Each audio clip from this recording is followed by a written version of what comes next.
کہ ان کو بار بار آخرت کی یاد دہانی کروائی جاتی ہے، اللہ کی ناراضگی اور عذاب سے ڈرایا جاتا ہے، اور ان کو یہ بھی کہا گیا کہ تم کو اگر یقین نہ آئے تو زمین میں چل پھر کر اگلی امتوں اور قوموں کے حال کو دیکھو کہ وہ باوجود طاقتور ہونے کے اور ان کے پاس مال و دولت تھا، حکومت تھی، اس کے باوجود اللہ تعالیٰ کے عذاب سے وہ ہلاک ہوئی۔ تو ان چیزوں کو سن کر اور اللہ کی قدرت کے ان مناظر کو دیکھ کر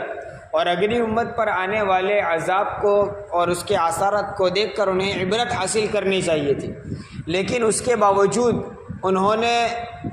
اللہ تعالیٰ کی اور حضور اکرم صلی اللہ علیہ وسلم کی ان باتوں کو تسلیم کرنے کے بجائے بطور مذاق کے یوں کہنا شروع کر دیا۔ وَيَقُولُونَ، وہ کہہ رہے تھے، مَتَى هَذَا الْوَعْدُ إِن كُنتُمْ صَادِقِينَ، اگر تم سچے ہو جو آخرت سے ہمیں ڈرا رہے ہیں اور اللہ کے جس عذاب سے تم ہم کو ڈرا رہے ہو، اگر اس بات میں تم سچے ہو تو بتاؤ اللہ کا وعدہ وہ کب آئے گا، یعنی کب وہ اللہ کا عذاب آئے گا۔ اللہ کے عذاب اور وعید کو سن کر تو ڈرنا چاہیے تھا، خوف کرنا چاہیے تھا، الٹا مزید ہمت کر کے یوں کہنے لگے کہ وہ آئے گا کب، چلو بتا دو۔ اگر تم اپنی بات میں سچے ہی ہو تو وہ اللہ کا عذاب کہاں گیا، کیوں ہم پر آتا نہیں ہے، ہم پر وہ کب آئے گا اس کو بتلا دو۔ تو اللہ رب العزت نے فرمایا، قل، آپ ان سے کہہ دو، ان کو جواب میں کہو، عسیٰ ان یکون ردف لکم بعض الذی تستعجلون، جس عذاب کو تم جلدی سے مانگتے ہو اور جس عذاب کی تمہیں جلدی پڑی ہے کہ وہ کہاں گیا بتاؤ اور جلدی لے کر آؤ، جلدی سے تم اس جس عذاب کو مانگ رہے ہو سکتا ہے اس کا کچھ حصہ بالکل تمہارے پیچھے آ چکا ہو، بالکل تمہارے قریب بھی پہنچ چکا ہو۔ یعنی اللہ کے عذاب کے بارے میں یہ کہنا تو بڑی جرأت کی بات ہے کہ کہاں گیا وہ عذاب، چلو ہم کو دکھلا دو۔ تم میں وہ کون سی ہمت ہے کہ تم اللہ کے عذاب کو سہ لو گے؟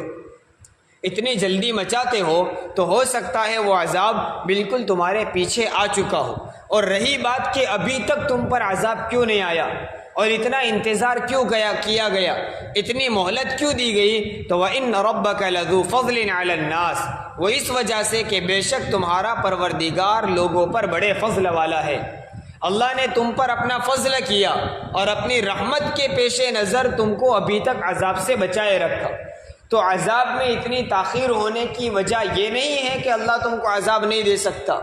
اس کا مطلب یہ نہیں ہے کہ اللہ تمہارے اعمال سے غافل ہے، اللہ تمہارے سب اعمال کو دیکھ رہا ہے، بس اپنے فضل کی وجہ سے اس نے ابھی تک تمہارے لیے انتظار کیا کہ ہو سکتا ہے تم بات مان لو، توبہ کر لو اور ایمان میں داخل ہو جاؤ۔ تو اپنے فضل کے پیش نظر اتنا انتظار کروایا، لیکن اس فضل کو اور اس رحمت کو غنیمت جان کر کفار کو کرنا کیا چاہیے تھا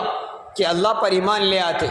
اتنی نافرمانیاں کرنے کے بعد اب تو کم از کم ان کو فرمانبرداری کر لینی چاہیے تھی۔ اتنے توحید کے دلائل دینے کے بعد، اللہ کی قدرت کو اس قدر کھول کر سمجھانے کے بعد اور آخرت کو سے ڈرانے، اللہ کے عذاب سے ڈرانے کے بعد، اور اگر تب بھی نہ سمجھ میں آتا ہو تو جن قوموں پر اللہ کا عذاب آیا ان کے مناظر دیکھ لینے کے بعد اب تو کیا کرنا چاہیے تھا، اللہ کے اور اس کے رسول کی قدر کر لینی چاہیے تھی اور ایمان قبول کر لینا چاہیے۔ لیکن ہوا کیا، وَإِنَّ رَبَّكَ وَلَكِنَّ أَكْثَرَهُمْ لَا يَشْكُرُونَ، لیکن ان میں سے اکثر لوگ ناشکرے ہیں۔